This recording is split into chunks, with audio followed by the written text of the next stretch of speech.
নমস্কার বন্ধুরা, recruitment update YouTube চ্যানেলে সকলকে স্বাগত জানিয়ে আজকে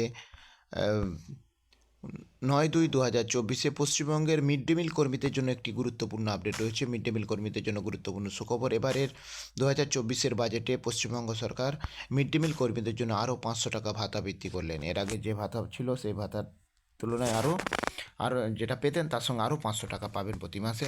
সেই বাজেটের অংশটা আমি আপনার সাথে শেয়ার করবো। আসুন দেখে নেওয়া যাক কী রয়েছে এই সংক্রান্ত আপডেট।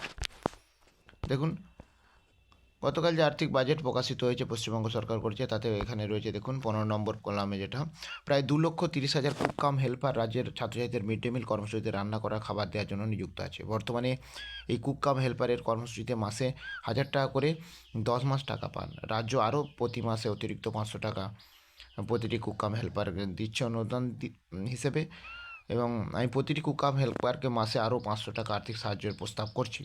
এতে 2,30,000 কুক কাম হেল্পার উপকৃত হবে। আমি এই খাতে 140 কোটি টাকা বরাদ্দের প্রস্তাব করছি।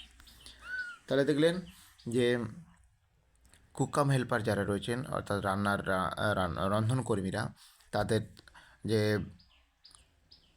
টোটাল 1,500 টাকা তারা পেত প্রতি মাসে, সেটা বাড়িয়ে এখন 2,000 টাকা করে পাবে। তো আরও 500 টাকায় বাড়ানো হয়েছে। তো এই গুরুত্বপূর্ণ আপডেটটা আমি শেয়ার করলাম। আরও আপডেট পেলে অবশ্যই শেয়ার করবো। সঙ্গে থাকবেন এবং চ্যানেলটা সাবস্ক্রাইব করে নেবেন। ধন্যবাদ।